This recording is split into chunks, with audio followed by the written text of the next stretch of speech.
राजनीति में कुछ नाम ऐसे होते हैं जो सिर्फ एक दल नहीं बल्कि एक विचार बन जाते हैं। 1980 में एक ऐसी पार्टी का जन्म हुआ जिसे तब शायद ही किसी ने गंभीरता से लिया हो। आज वही पार्टी दुनिया की सबसे बड़ी राजनीतिक मशीन बन चुकी है। नमस्कार, आज हम शुरू कर रहे हैं भाजपा के संपूर्ण सफर की गाथा। चलिए पीछे चलते उस दौर में जहाँ से इस महागाथा की शुरुआत हुई।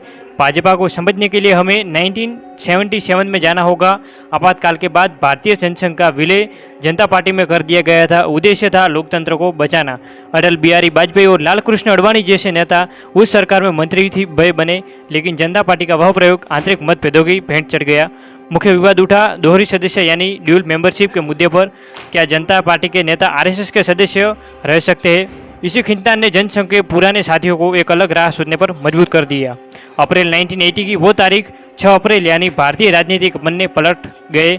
मुंबई के वानखेड़े स्टेडियम में हजारों कार्यकर्ताओं के बीच भारतीय जनता पार्टी के गठन की घोषणा की गई। अटल बिहारी वाजपेयी को पार्टी का पहला अध्यक्ष चुना। उन्होंने अपनी पहली स्पीच में एक कालजयी लाइन कही थी, अंधेरा छटेगा, सूरज निकलेगा, कमल खिलेगा। उस समय किसी ने भी नहीं सोचा था कि यह भविष्यवाणी कितनी सटीक साबित होगी। पार्टी ने खुद को अलग दिखाने के लिए गांधीवादी समाजवाद को अपना मार्गदर्शक सिद्धांत माना। यह वो दौर था जब पार्टी को अपनी पहचान स्थापित करनी थी। उन्होंने केवल जनसंघ की पुरानी छवि को नहीं ठहराया बल्कि खुद को सर्वसमावेशी बनाने की कोशिश की। लेकिन शुरुआती रास्ते में कांटे बहुत थे।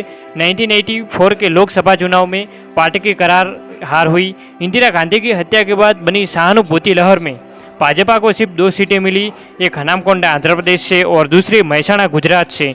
विरोधी हंस रहे थे, लेकिन पार्टी भीतर से संगठन का ढांचा मजबूत कर रही थी। 1980 की हार से भाजपा को आईना दिखाया। पार्टी ने महसूस किया कि इसे सिर्फ राजनीति नहीं बल्कि सांस्कृतिक राष्ट्रवाद की जड़ों से जुड़ना होगा।